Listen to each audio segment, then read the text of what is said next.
Good morning, everyone. Thank you for joining us for this week's Member Spotlight. And this week we have Terry Zien joining us. Terry, how are you doing? I'm doing great today.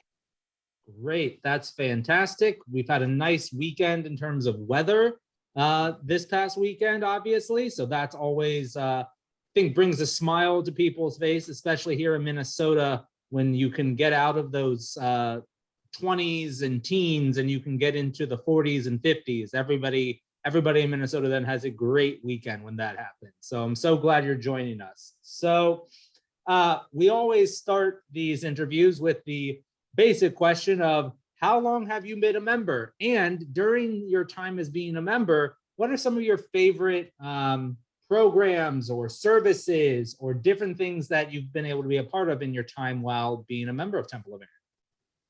Well, I've basically been a member all my life, and there was a few years, when I was at college, I'd go to Hillel instead because it was easier. But basically, I've been a member all my life, and I really can't imagine anything else.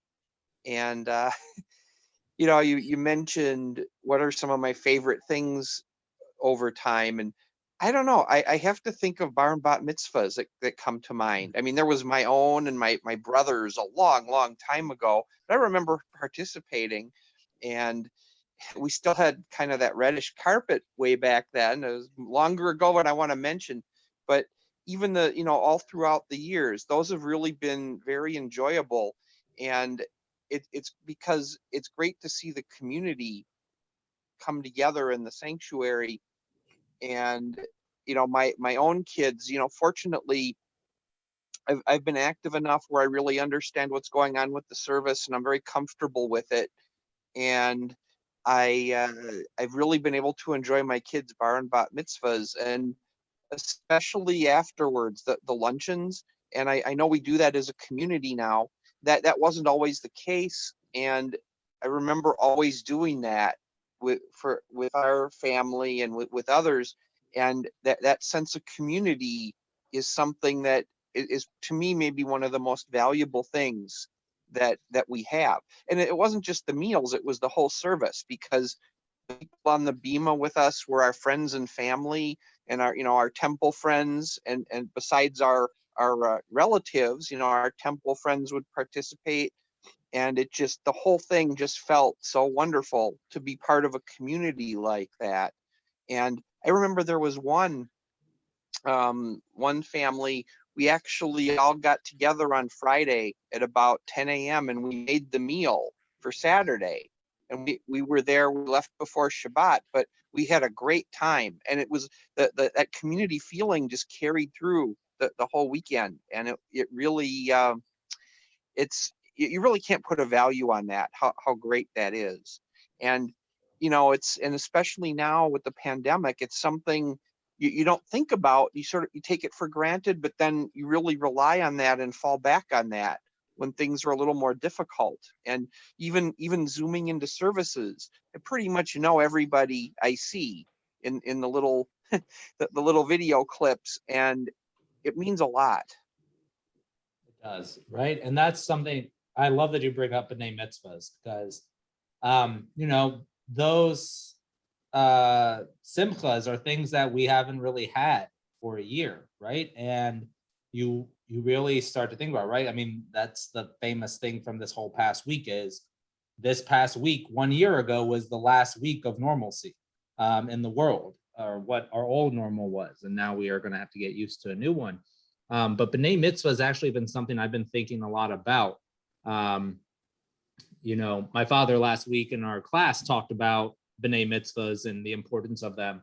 But it's really interesting in thinking about, I sometimes reflect on my own, which was a little bit longer ago than I care to actually admit. And now that I realize that, I actually think this year is going to be 20 for me. So that's interesting to think about. And, my family, we planned my bar mitzvah over Thanksgiving so that you'd be maybe a little bit more attainable for numbers as a rabbi's kid. But I always think about April's bat mitzvah that she had actually right before we moved here. because, and that was actually when we announced to my father's community that we were moving here. We had little Vikings helmets on the centerpieces. And my nephew's bar mitzvah is this coming December, which is really crazy to think about, that I actually have a nephew that's old enough to be a bar mitzvah. So that is a great answer for some of the things that you've loved the most. And it's a good segue for me, because I didn't really think about how much you would miss doing b'nai mitzvahs as a rabbi, right? And that's something this past year, a lot of people have sort of moved their b'nai mitzvahs that they were supposed to be doing, so that more people might be able to attend. And as a rabbi, I would never have thought, man, I really miss having a b'nai mitzvah, right? Being able to have those conversations. And that's one thing I realize I've missed, right? Is having those sort of moments, or I miss being able to be in person at a Beit Din with everybody to do a conversion, right? So those are some of the weird things I didn't anticipate missing. And during the pandemic, of course, we've had some things that we've missed, right? Like we all anticipated missing seeing loved ones, missing maybe travel. But is there anything that you, during the pandemic, have now realized that you're not able to do, or that you miss, that you were surprised by, right? Like, as I said, we anticipated missing family and friends, but as I talked to you about before we got on the call, it was so much easier just to run out of the house. You didn't have to think about, do I have my hand sanitizer and do I have my mask with me, right? That was something we didn't always do. So I'm curious, is there anything maybe random or surprising that you miss, that you didn't anticipate missing almost a year ago when this whole thing started? Well, it's more of a overall thing. It's just missing. You almost feel like a prisoner sometimes, and we go out a lot less, or we go to places. When the weather's good. I mean, we've been using our bicycles, which has been wonderful. In the winter, we got out a little bit, and we've taken some day trips where we can just go hiking. But just to even have to think about how to go about all these things when you just used to do them, and and just everything is so planned now, and it's like what you said about the masks and the hand sanitizer. It's still not a natural thing, and that's been one of the most difficult things. Is I keep a spare mask in the car, because half the time I do forget them, and I find myself, kind of, I'm in the garage, or I'm on the driveway halfway out the garage, and I realize it, but I keep one in the car now. And I have a little bottle of hand sanitizer in the cup holder in the car, so that I always have some. But just having to rethink little everyday things that we used to just take for granted, and so much was taken for granted. And maybe that's not even the correct term. It's just, daily living was a certain way. And, the obvious thing is we all miss people, and we miss being able to do what we want to do when we want to do it. And if you really want to be careful and you really want to be respectful of yourself and others, you do have to think about those things. And it's just that whole rethinking daily life has really been or having to rethink daily life has been the difficult thing, I think. And I've been teleworking for almost a year, and I never thought I would ever want to do that. It's been available to me, but I really like being in the office and seeing my coworkers, and it's got pluses and minuses, but overall, it's just that sort of thought of when, and when and if are we really going to have that life back again? And when, maybe it's sooner than later now, but the if is, well, probably still keep wearing masks even with vaccinations and things, just because this is still a big unknown, long-term effects, and how contagious is it really, and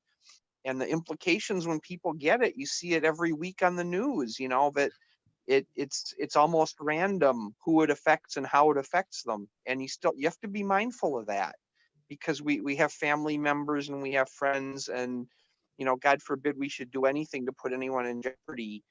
It's really hard though, because from a personal point of view, you want to be involved with all the things you used to do. And I really miss weekend services, and I miss those little Friday night potluck dinners that we used to have once a month, and just all the little things that make up the community feeling is what really what's been difficult.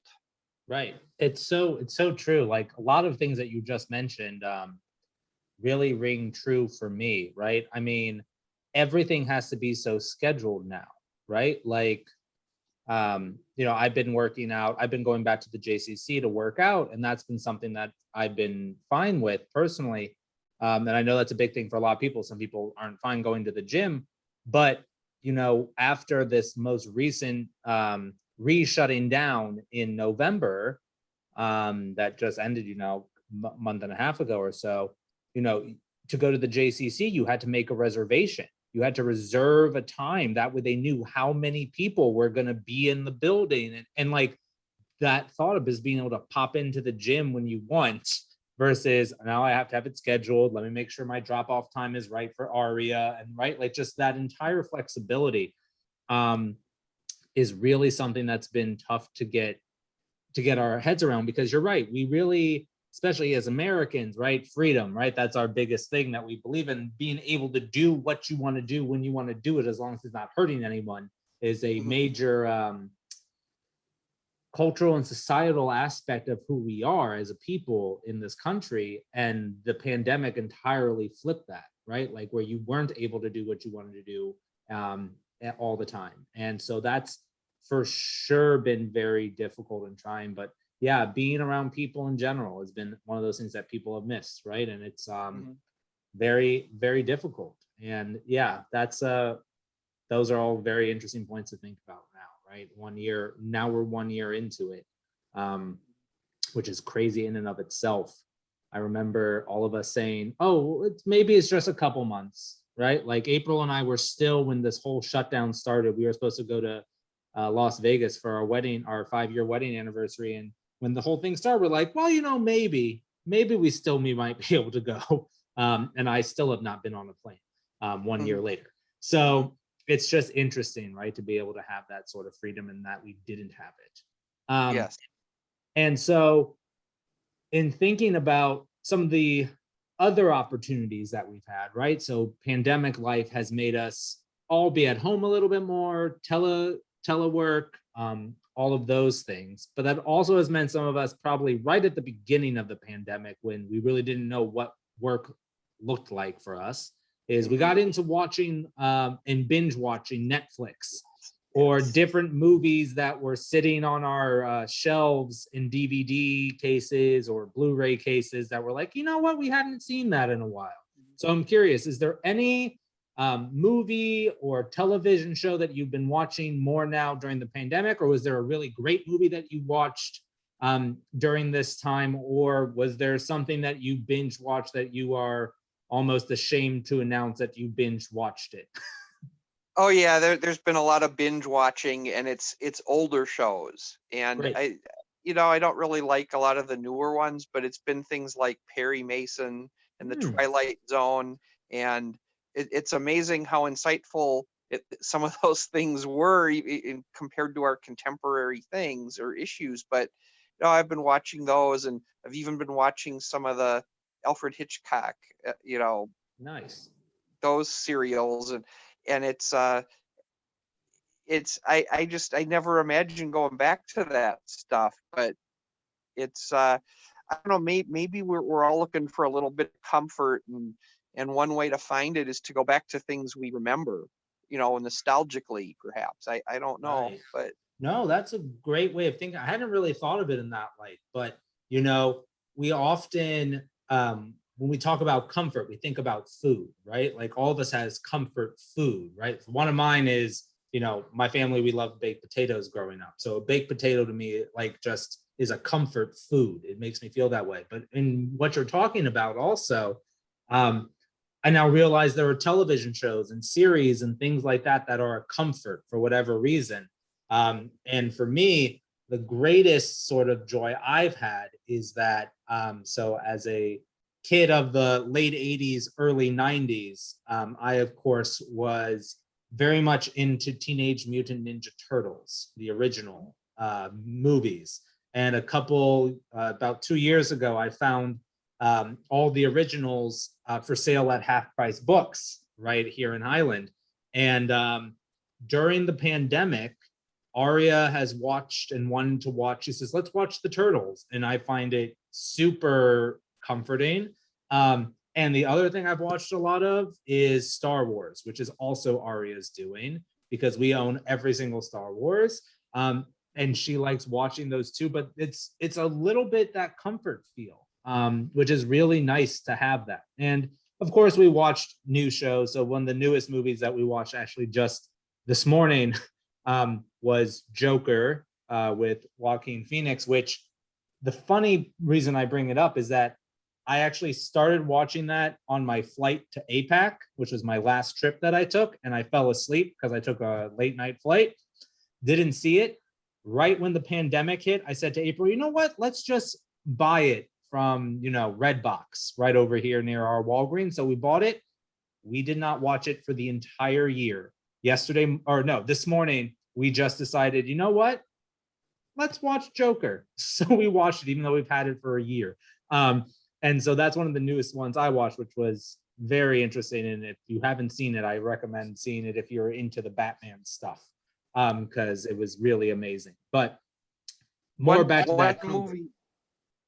Yeah, one movie I particularly enjoyed this year, and I don't watch many new releases or newer movies, but one I really liked was Bohemian Rhapsody about Queen. Yeah. I thought that was an outstanding movie. Oh, yeah. And I find myself watching it several times.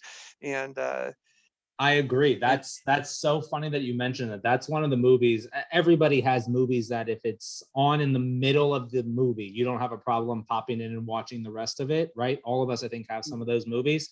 Same thing for April and I. We both are huge Queen fans. And that movie was amazing and we loved it. And so anytime it happens to be on, we'll watch it. The one I'm excited to watch that April and I are going to watch later today is a movie that she's never seen, but as a rabbi, a lot about, is Keeping the Faith, which is the Ben Stiller, Edward Norton, where the priest and a rabbi, and they're friends and all that. And April had never seen it, and I saw it was on this morning, so I recorded it. So I'm very excited to watch that. But right, it's so great when you find those little gems that you might not have anticipated do, which the pandemic has allowed us to sort of do, right? It's given us the liberty to say, you're living inside mostly, take some time and enjoy Netflix or Hulu. And yeah, I think I think what it's done too, it's gives you a little more time and you can take a deeper look into some of these things and just take the time to slow down and just really let yourself get absorbed into it and think a little more. And I think that's one thing that's been really good with all the programs offered by the synagogue, with the streaming and getting back to Saturday services and everything else, is that I think we really do have more time for those things. It's like Tevye said in Fiddler on the Roof, he wish he had the time.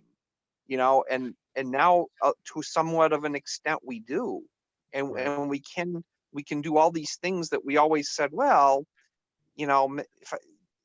maybe an hour here, maybe an hour there, but I think it really allows us to get into these things more at a time when we really need them too. So it's maybe there's some silver linings in all of this. For sure. I definitely think there are some silver linings. It allows us, the pandemic has given us the power to allow ourselves to say, you know what, I'm going to disappear into this fantasy realm of the movie or disappear into the storyline. Like April and I, another thing that we just started doing this past week is we have Disney Plus, and we're like, you know what, we love superhero movies. Aria likes them also. And April and I decided we're going to try and get through all the Marvels in the chronological order that they should be in, based on the story and the plot line. Because from the Marvel superhero movies, they don't necessarily release in that order, right? Captain Marvel just came out a couple years ago, and it's theoretically the second movie in the chronological order of all the superheroes. And so it's like really kind of cool. So we just said, you know, we're going to allow ourselves to indulge and watch 20 some odd superhero movies over the next couple of months and watch them in order. So it's been totally true. But the other silver lining, and brings me back to a point that you brought earlier about when we were talking about things that we were missing. But what the pandemic has also done is made us very hyper aware of other people on some level, right? Like before we were so selfish, not to critique any individual. We all were, right? We didn't necessarily think about how me going out with a cold might impact the person I was next to at the grocery store, right? But now we are hyper aware of our impact on others around us. And so maybe that's a positive silver lining to take, Justin, the silver lining that we're allowed to give ourselves more time also. And in that time, in addition to filling it with movies or television shows, we've also filled that void with online shopping. I think has been a very big trend. And if you had stock in Amazon beforehand, then you are doing great during the pandemic because Amazon still is flourishing. So everybody's been buying different things, sometimes very, very necessary things, and other times not so necessary because with us not going out for dinners as much and not spending time on date nights, right? We have a little bit, some people might have a little bit more income to use towards purchases. So I'm curious, is there any purchase that's sort of wacky of yours, or is there one that was super productive and was like one of the greatest purchases that you've made during the pandemic from online shopping? Well, actually, there are quite a few, maybe more than I want to have admit to. But one of the things I started doing was with that time and kind of being stuck in the house was going through some old boxes, looking at some old hobbies, and so then getting online to find some of those things again and books about those things. And I bought quite a few books in the last year about things that I used to do. And I'm trying not to rekindle all of them, but I've been doing that. And I actually started getting some of the things from when I was a kid again. And I used to fly model airplanes, you know, the kind with the balsa and the tissue. Great. And so I've found you know, once again though, it's hard because everybody else is doing this. So you find a website that's got what you want except they're sold out, or it's this constant searching. But I found some things from when I was younger that I used to do, and it's not just about the nostalgia. It's almost therapeutic because it's working with your hands and just engaging your brain on some things other than the current news, and that's important. But yeah, I've got some hobby things and some books related to that, and I find myself looking online quite a bit more than I did. Right. Absolutely. Yeah, it's so interesting. It's so interesting, like the things that you decide to look at and decide to try and buy and all these different things. We haven't had any real wacky, crazy things that we bought in May. You know, we bought gym stuff because we weren't able to go to the gym, so now we have some weights and other stuff here. But the two best things that we bought a Ninja air fryer, which we absolutely love and is a lot of fun. And the other one was actually practical. And this is how I said, you know, you're an adult. You know, you are an adult when you are super excited about buying a vacuum cleaner. That is the moment that you have hit peak adulthood, when you are so excited that you bought a vacuum cleaner, especially us, since we also adopted Minnie, our dog, during the pandemic. Now we have a lot more pet hair.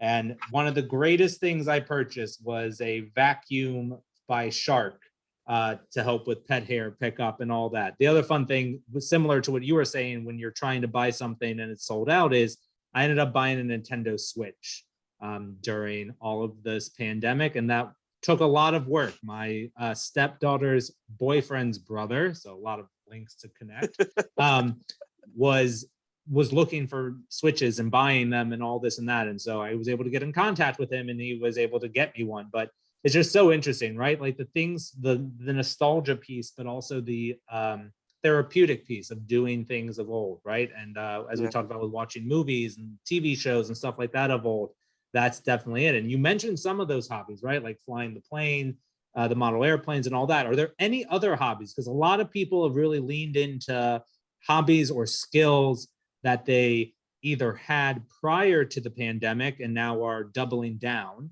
on them, or you have people who started new ones, right? So as somebody who had an old hobby, April was crocheting for a long time, but she really doubled down in making a ton of blankets for a whole bunch of newborns in the congregation. So she was making blankets left and right. People on Facebook were, everybody was making sourdough bread, it seemed, the first month or two during the pandemic. So I'm curious, besides the flying of the airplanes, what are some of those other hobbies or skills that you've maybe doubled down on, reconnected with, or maybe learned a new one even?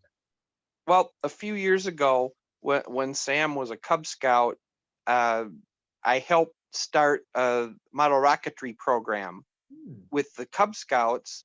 And I used to do that when I was a kid, and I hadn't done it for 35 years.